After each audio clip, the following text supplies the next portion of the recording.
So just beginning by settling into your seating posture,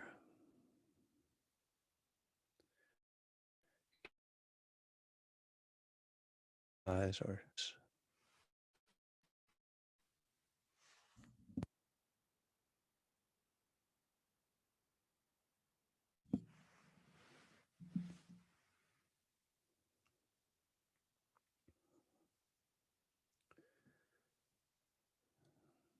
and then taking some time to settle the body, relax the body, and really let the mind enter the body. So let your attention connect with your physicality. And you might try relaxing your jaw, softening your eyes,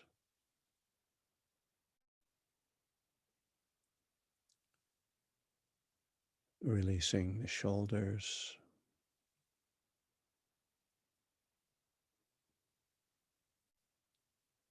softening the belly,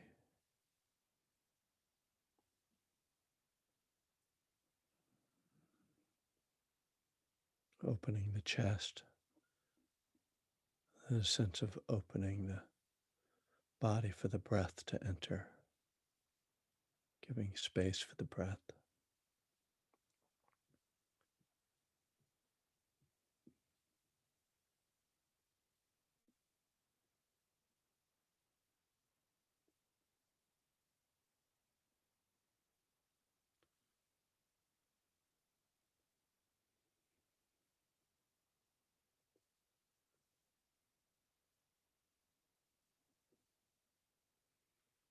Just a sense of softening,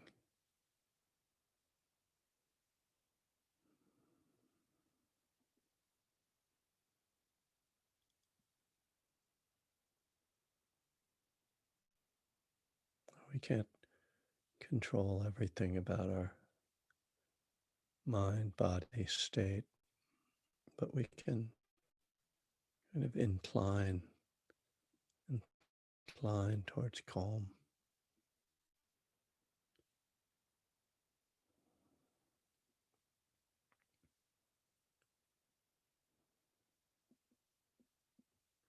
Just letting the breath be a kind of calming mechanism. Each time you exhale,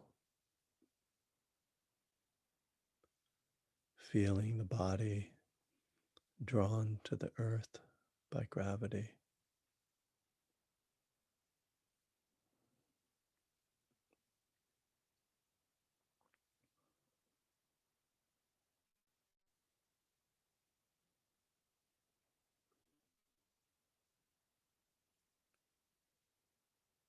And can you feel the whole body as a single object? This living organism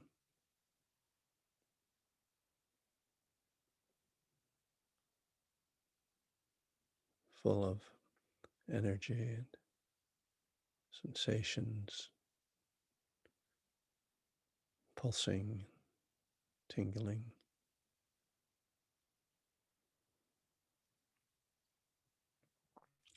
Most of the time, we don't pay attention to the sort of more neutral experiences of the body. Just notice when there's something very pleasurable or unpleasant.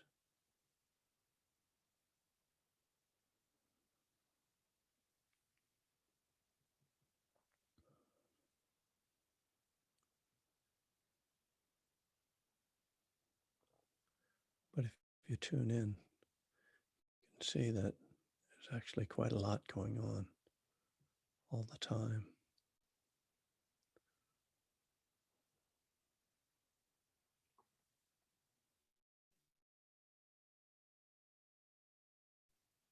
Simple practice of awareness brings these sensations forward.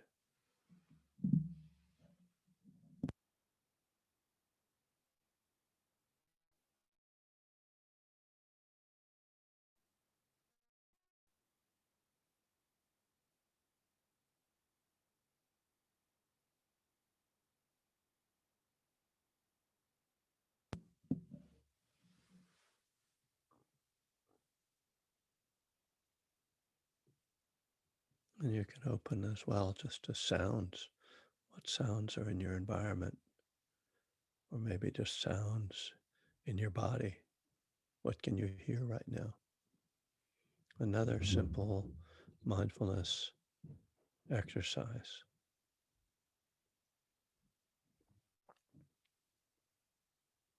This helps the mind to focus, to become quiet by just paying attention to these simple sense experiences.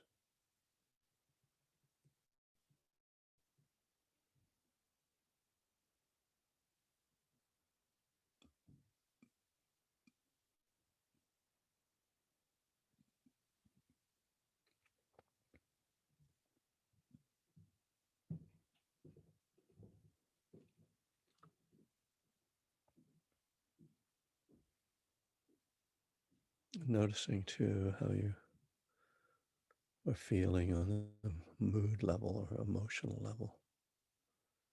This can be more subtle in some ways, maybe more challenging because we often kind of avoid, don't want to know what we're feeling. But if we approach our feelings with this attitude of calm and openness, acceptance, we can hold them gently, kindly. Perhaps there's a bright, pleasant feeling, a dull, unpleasant feeling. Perhaps it's more neutral, just to see what's going on that level.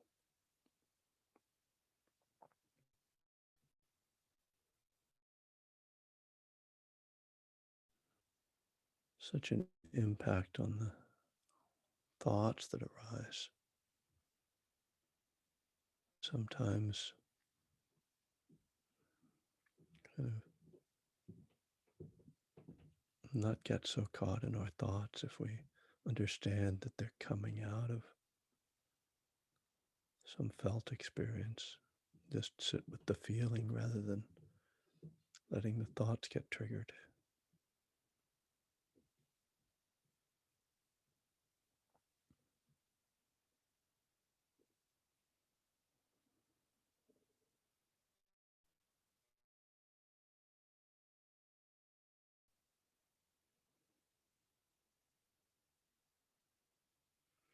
And finally, just arriving at the breath.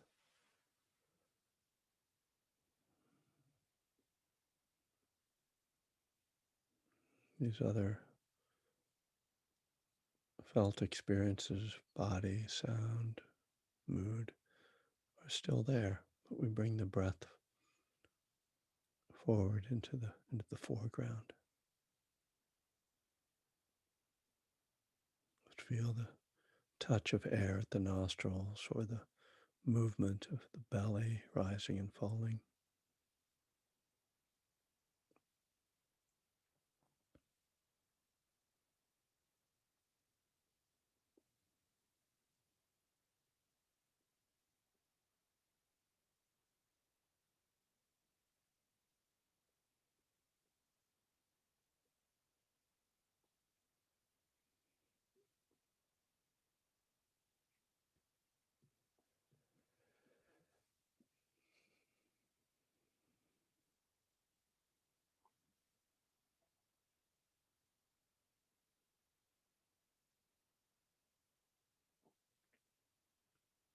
It's natural for the mind to wander when we try to pay attention to the breath.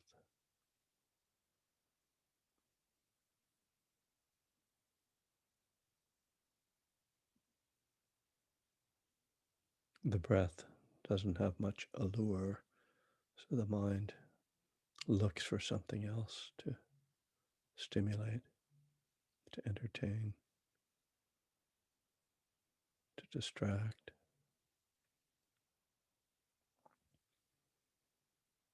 And when we notice that happening, we just gently come back, start again with the breath. Just let go of the thought.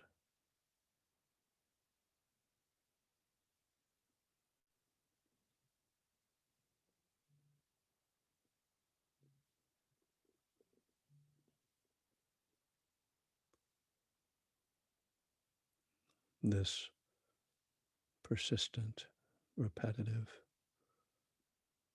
practice does the work of bringing more clarity and insight. We don't have to chase after calm. We just keep coming, keep returning to the breath and the simplicity of the felt experience, stepping out of the busyness of mind over and over.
So many of the thoughts that pass through the mind are just trivia, only things that don't really need our attention. So when we notice them, we can just come right back, let go. Or you might even be able to stay with the breath even as the thoughts kind of pass through in the back of the mind.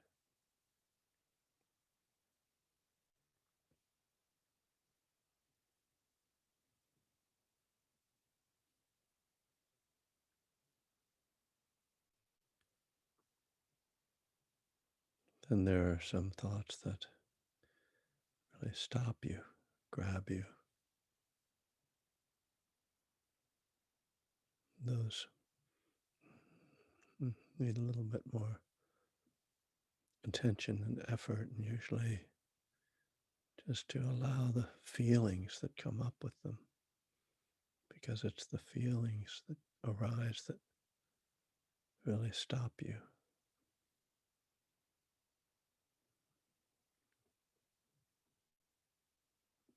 We kind of tune in to the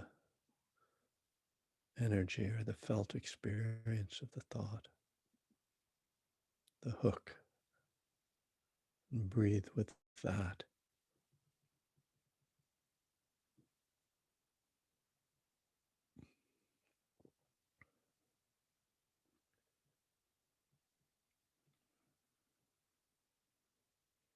Without then pushing the feelings away, still coming back to the breath, connecting with whatever is there through the breath.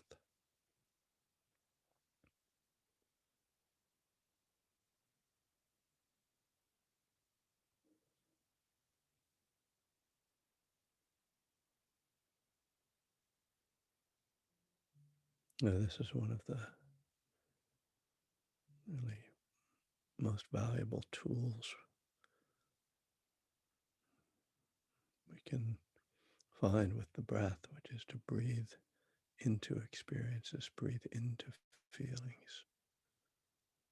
So we kind of feel the feeling in the body, and then as the breath rises and falls, there's a sense of opening and releasing,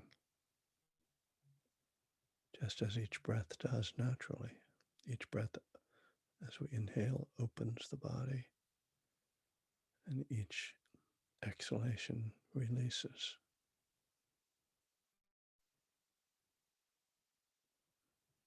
We can use that as a way into feelings.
All right.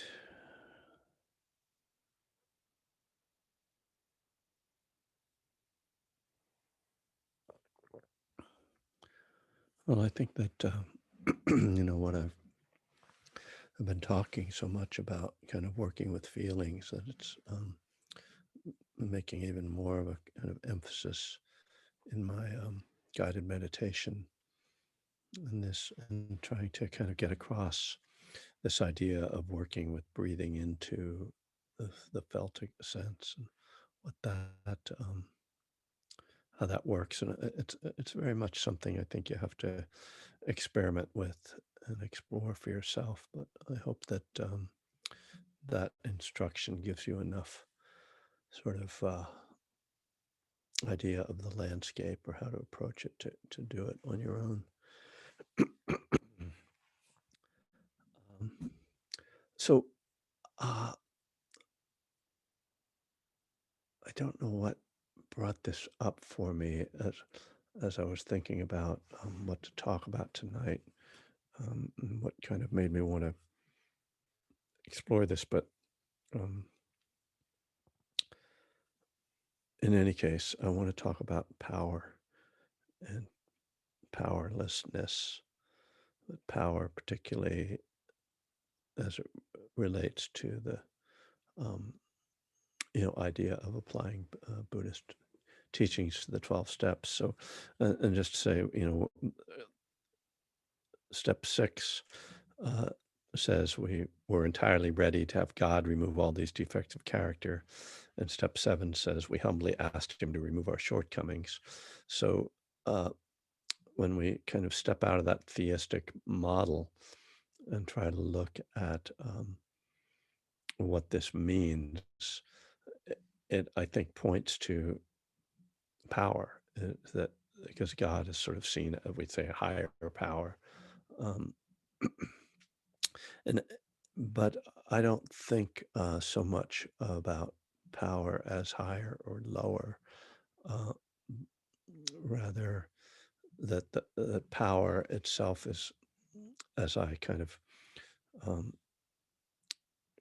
characterize it somewhat, is neutral, and it's really how it's applied. But let me go back to the beginning of the steps, and just talk about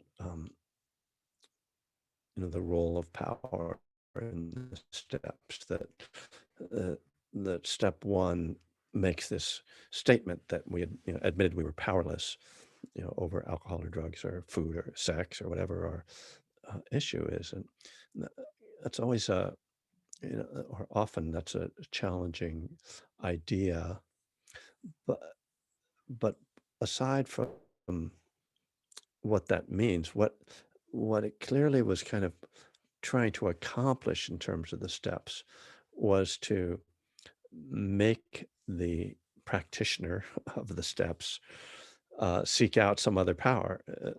It's kind of so that's the logic of it. It's kind of like, and it does make sense, for addicts to see that we sort of don't have control over our behavior, and the idea that then we need to find some other ways to manage that, some other kind of power. And of course, the idea in the 12-step world is that sort of our ego, our willpower, our self-will was more destructive, and that we can't sort of trust it, which is, no, well, anyway, I'll put that aside, not get into trying to challenge every idea. But um, so then step 2, is the kind of beginning of this sort of response to that idea. We came to believe that a power greater than ourselves could restore us to sanity, because we are ostensibly powerless. Then we we need to find some other power. And then, of course, step 3 says we turn our will and our lives over to the care of God, and it becomes explicit, right? The second step doesn't say God; it just says a power greater than ourselves. But step 3 makes it explicit, and um, turning our will and our lives over. It's obviously it comes out of this kind of Christian sort of Protestant language of turning it over to God. But uh, in the sense of power, now we're talking about a power that's going to take care of us. That's what the step says, over to the care of God. Um, uh, which, then of course we get thrown into the inventory process after that, which is a whole other kind of story, and that connection between step 3 and 4, uh, something I explore at times, but I'm not going to go into it so much. Uh, but just to say that step three kind of points us in a direction, and then step four kind of takes up that movement. Now we're going to start to try to unravel um, the the causes and underlying uh, uh, yeah, underlying causes behind our addiction, and kind of eventually, hopefully, clean that up. But so I want to talk about power then from a Buddhist viewpoint, and sort of ask the question, what does that mean from a Buddhist viewpoint? What would a higher power be, or uh, what kind of power does uh, Buddhism point to, or imply? And my as I said, I said I was going to talk about Withdraw from Burning Desire next week, but so that book is about higher power. Um, and the subtitle is Dharma, God, and the Path of Recovery. So, Ajahn Amaro, one of my uh, beloved monks and teachers, sort of raised one eyebrow when he saw that I didn't put a comma between Dharma and God. It was like, is there a comma between Dharma and God? I was like, no. It's like, oh, I see. Um, that, that I was kind of making this claim that we could have something that we could, modify the word God with Dharma and say that there was somehow there could be a Dharma God. But what I'm talking about is power, right? The power of the Dharma, and specifically the power of the Dharma to heal us and to help us to recover and to stay recovered. Uh, you know, the the the core power in Buddhism that the Buddha talks about, and this is not a Buddhist power, but in that framework, the core power is the power of cause and effect, the power of karma. And that's why I don't think of it as a higher power, because karma is, uh, cause and effect only operates in terms of, what you put in is what comes out, right? It's the old computer data model of garbage in, garbage out, and something good in, something good out.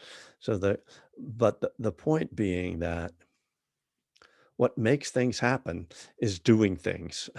Yeah. What brings about results is taking actions. I mean, it's such a simple idea that it can seem like, okay, sure, but what else? But we have to kind of stop and look at that and really recognize how powerful that is. There's I think it's a human delusion, and particularly an addict alcoholic delusion, that we can avoid the effects of the causes that we create. We can avoid the results of karma, that we can somehow, you know, garbage in and get beautiful flowers out, that we can uh, not that we don't have to do the right thing. So that's not true. So, and that's delusion. And so we have to start with action, and where I think we can get there can be a lot of misunderstanding is what we mean when we say a karmic cause, because the way karma has been sort of brought to the West is sort of in this magical thinking, and very much sort of materialistic, like external. Like if I'm generous to somebody, then I'll win the lottery or something silly like that. But karma there are three types of karma we can create, and only one of them is this physical action, coming out of behavior. The first one is our thoughts, that our thoughts create karma. The second one is our speech. And then the third one is deeds. You know, so we can see how this becomes more subtle and complicated when we start to realize that our thoughts and our thinking are creating effects, that there are results from them, and that those results have, you know, broad-ranging implications. You know, the Dhammapada, famous Buddhist teaching, you know, it's been translated many times, but one of the earlier translations that I remember, because it just sort of was so direct, is it is the first line is, "Mind is the forerunner of all things." The mind is the forerunner of all things. In other words, mind is the starting point of all karma.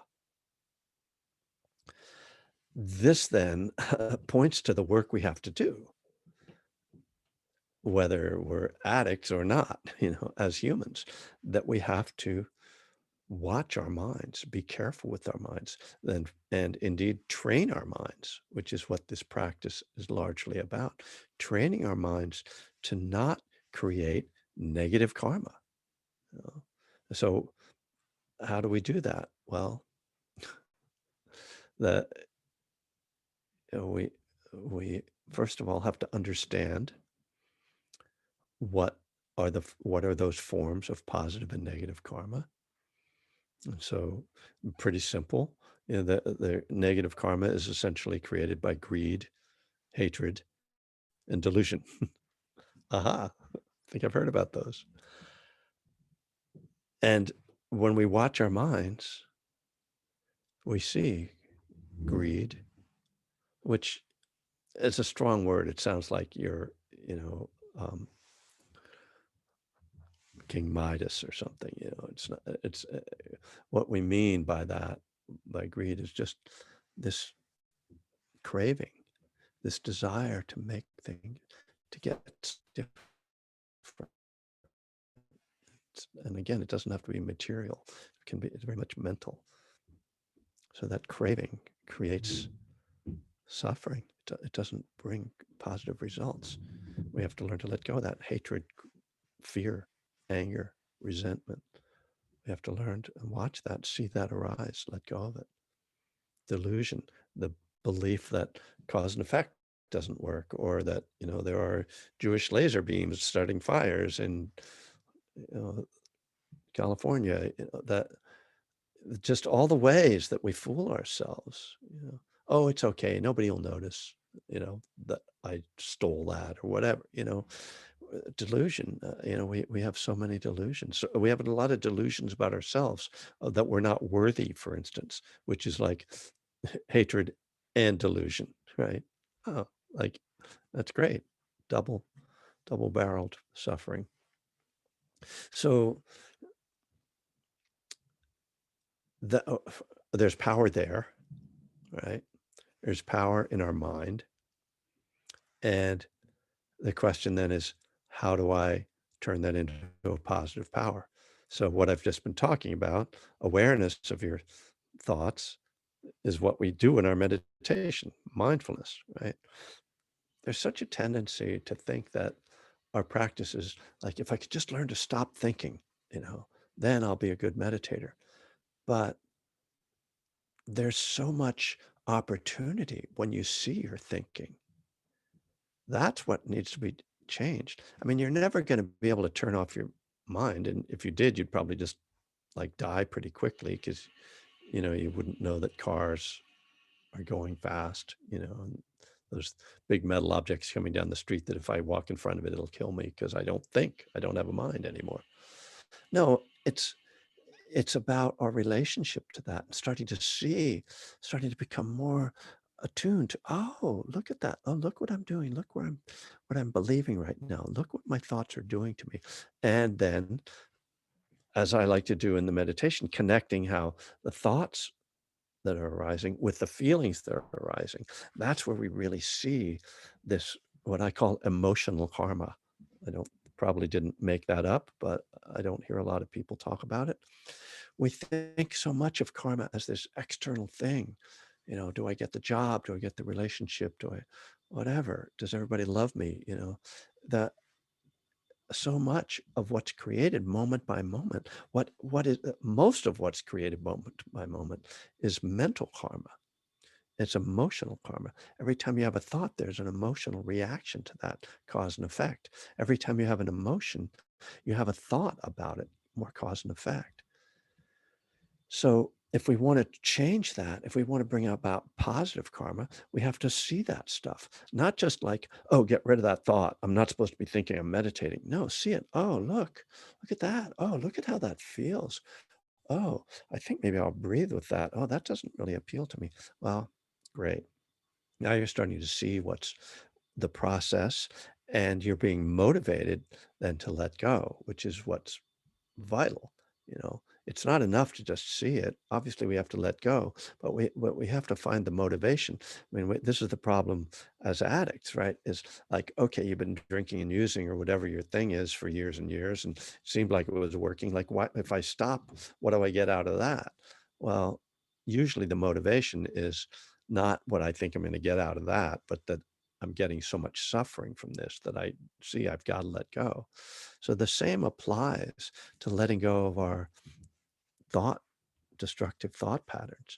Is if we become more attuned, more and more mindful, then we become motivated to let go because we see the suffering.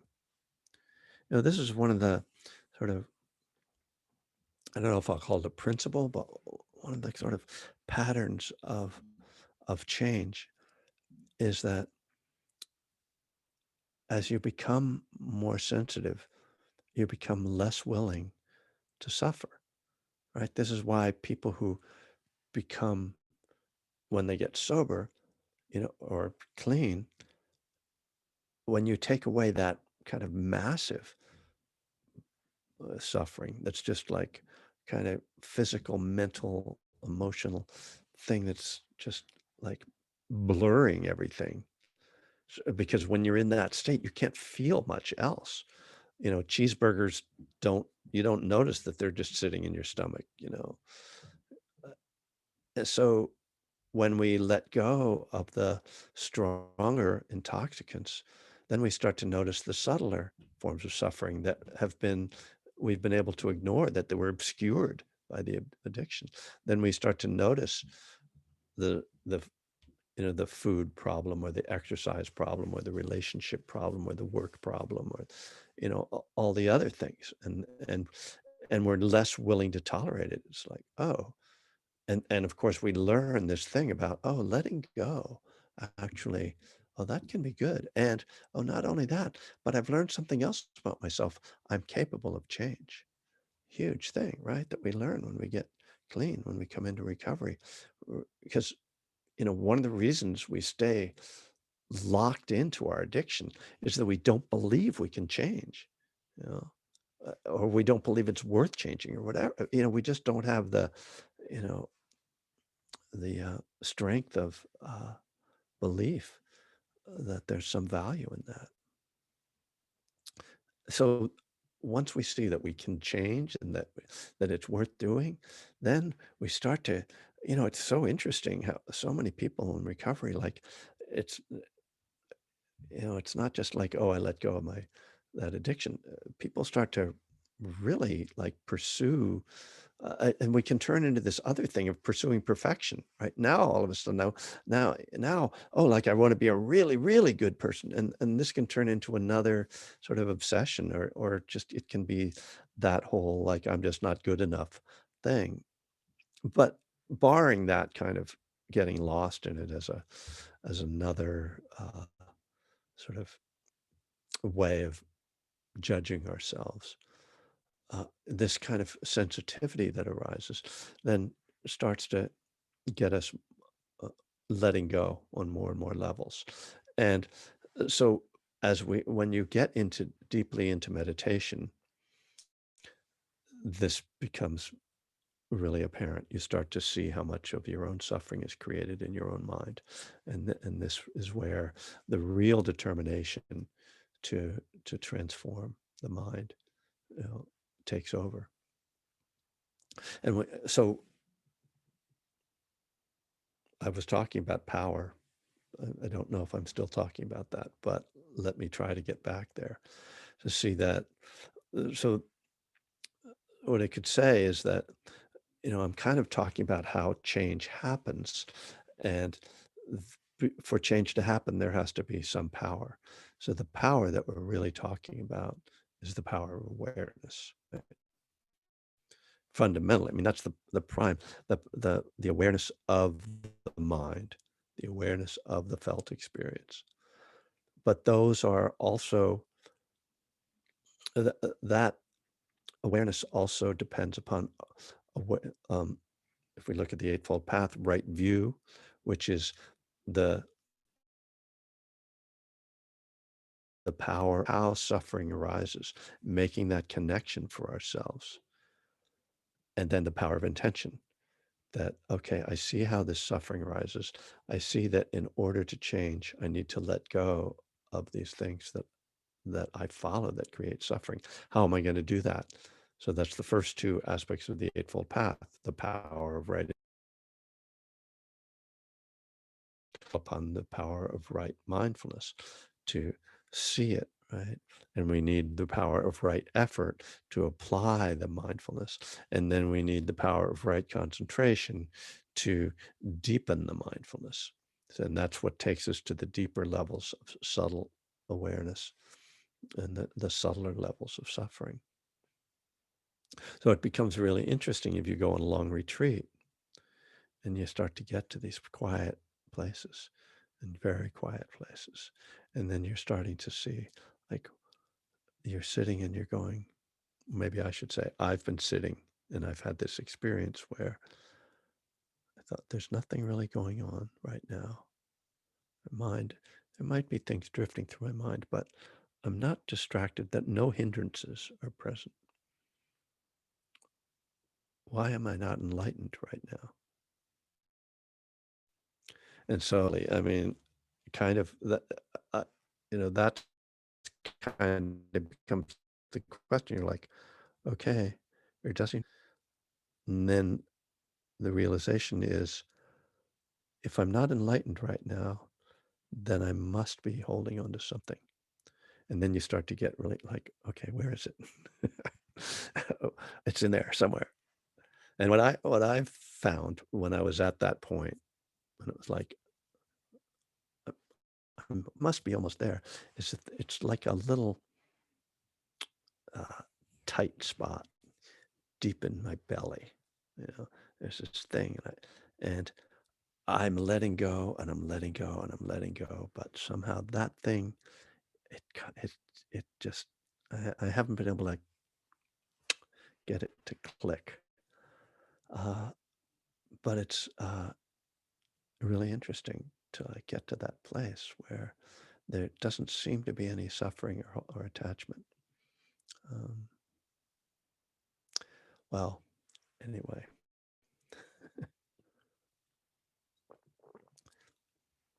so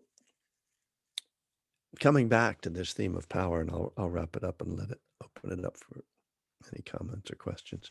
Just to see that obviously what I'm pointing to is the Eightfold Path as these set of powers that all operate in the context of the law of karma. They all involve action, cause and effect. They operate on the three levels of causality, on thought, word, and deed. I didn't talk about I left out the three action elements of the Eightfold Path: right action, right speech, right livelihood. But I could certainly have talked about them in exactly the same way, that by acting skillfully in those ways around those things, that um, they have the power to change your life. Um, yeah, yeah. I'm just sort of flashing back to particularly my early recovery, the first few years, and the actions that I took, which were transformative, uh, both internal and external. And I imagine each of you could uh, could remember things like that. So, a little time left. if anybody would like to join in with a question or a comment or a reflection of any kind.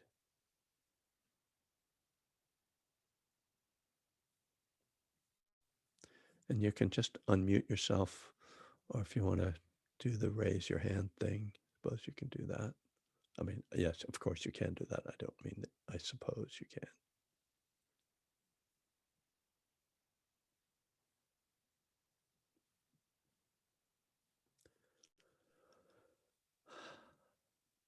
I always think as I'm talking that people must be like, when's he going to shut up? Because I want to say something. No.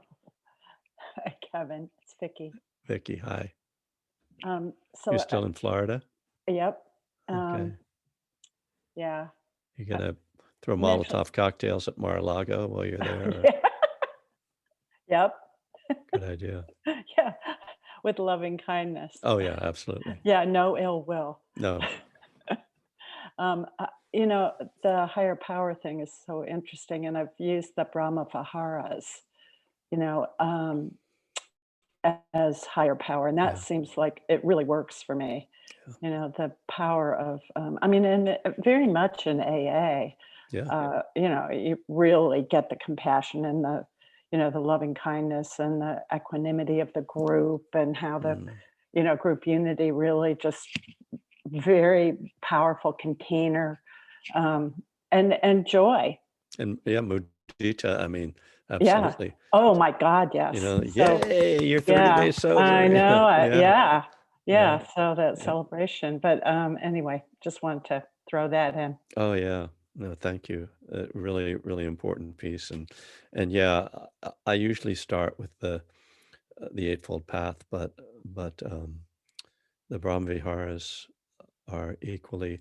And yeah, I mean, when I was talking about like higher power versus just power, we can see the Brahma Viharas as all being, you know, positive, as being higher powers, as having Mhm. a positive tilt to them. So I guess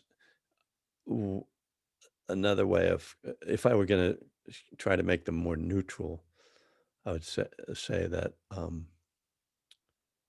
not so much neutral, but to recognize that each of them represents the positive side of something that could also, there is also a negative side. There's like hate, you know, a Mhm. lack of compassion, envy, and you know, imbalance. I mean, obviously, there's better ways to phrase that, but yeah, I don't know why I bring that up, but just yeah, just trying to like see things as powers, uh, that it really, I mean, what makes them positive is the way we express them. Yeah. Yeah. That's great. That's a great, I love that uh, description of when you talk about going to just at a meeting and seeing that you have all the Brahma Viharas at a meeting. That's Yeah. beautiful. Never thought of it that way. Thank you. Yeah.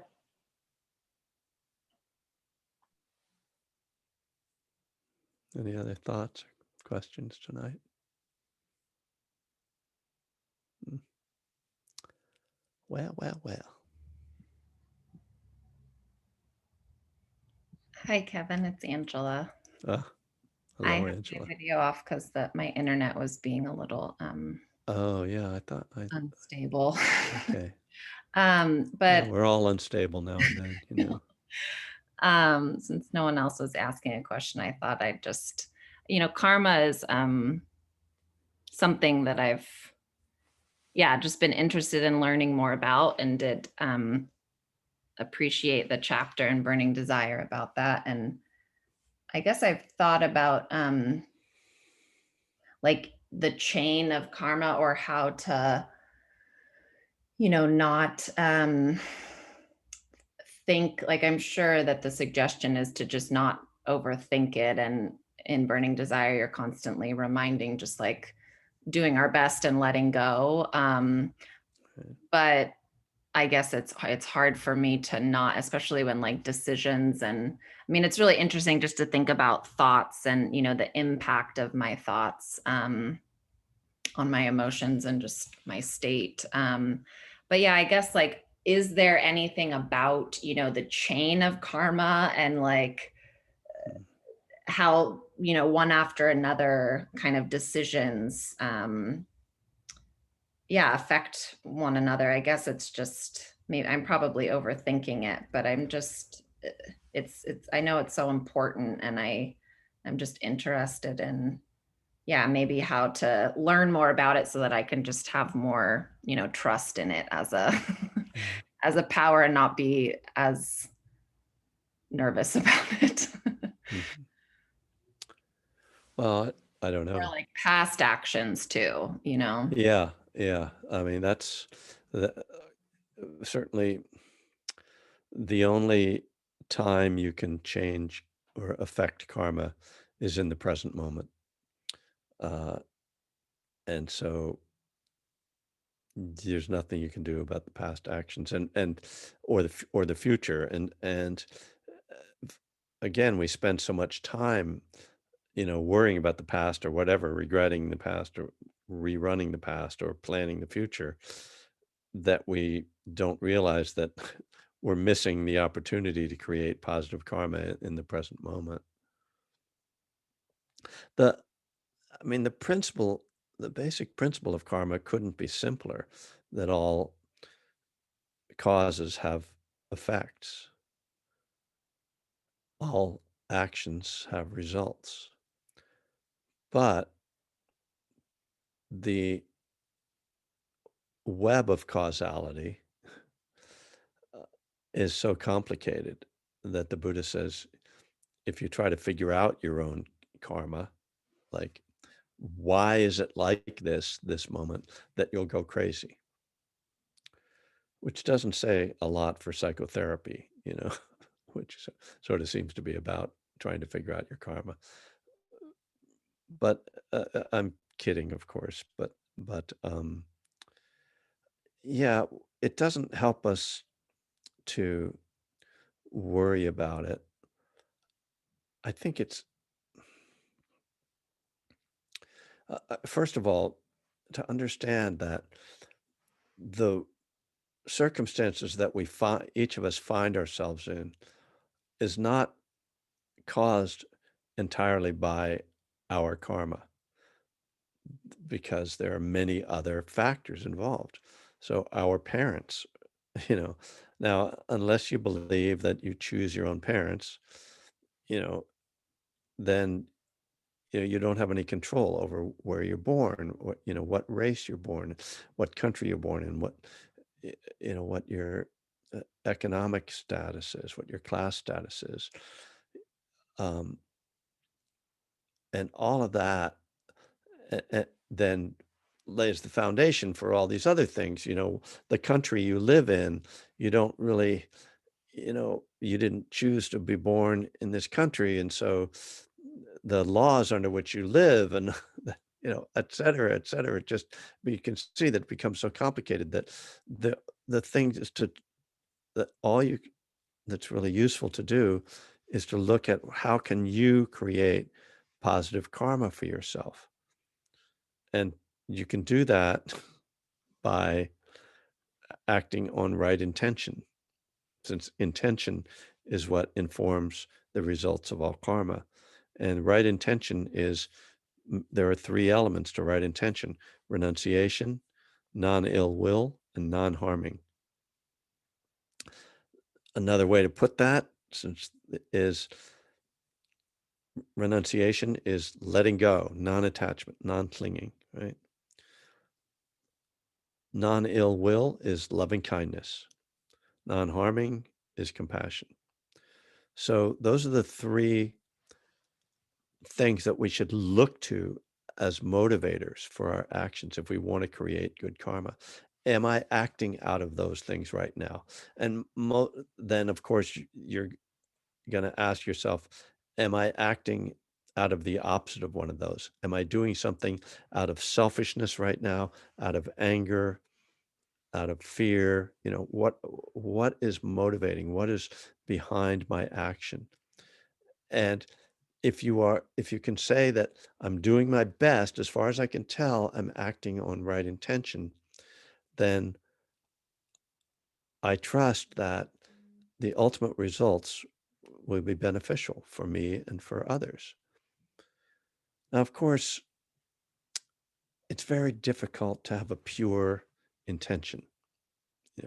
You might do something that's fundamentally a kind act, but also has some degree of selfishness behind it. That's probably more realistic than saying, oh, it's a perfect act, a perfectly pure act. Well, I think that's just reality. And that's kind of why life maybe doesn't unfold in a perfect way. But if you can feel that you're basically running on, by these principles, I think that, things will tend to get better. And so I'm not going to make any guarantees, because we're also all subject to sickness, old age, and death. So no matter how much good karma you have, you're going to die. So there's that. That's the karma of being alive, right? Human karma or any living thing. That's the problem with being born. So there's always that. But I have great trust in step 3 as about karma, about uh, doing the next right thing. And of course, you never know that it's exactly the right thing, but you can tell if you're really like, grasping greed, if you're really off, you can tell. And then it's a matter of patience, really, because karma operates on its own time. My daughter's going through this right now. She's created a lot of good karma, and now she's looking for a job. And she's like, really, like, doesn't believe that. She's like, oh, I'm never, as we do when we're, 20 something and we're trying to get our lives together and things aren't happening right when we expect them right now, we're like, it's never going to happen. I'm a failure, I'm a loser, all that stuff. But she's going to get a job and it's going to be good. She's going to save the world. So, oh no, wait, no, she's not going to save the world. I take it back. Is it true? I will answer this one question and then I'm going to go. Isn't it true that deeds have stronger karma than thoughts? Actually, I asked this very question to Ajahn Pasano, and he said, no, thoughts have stronger karma than actions. So it's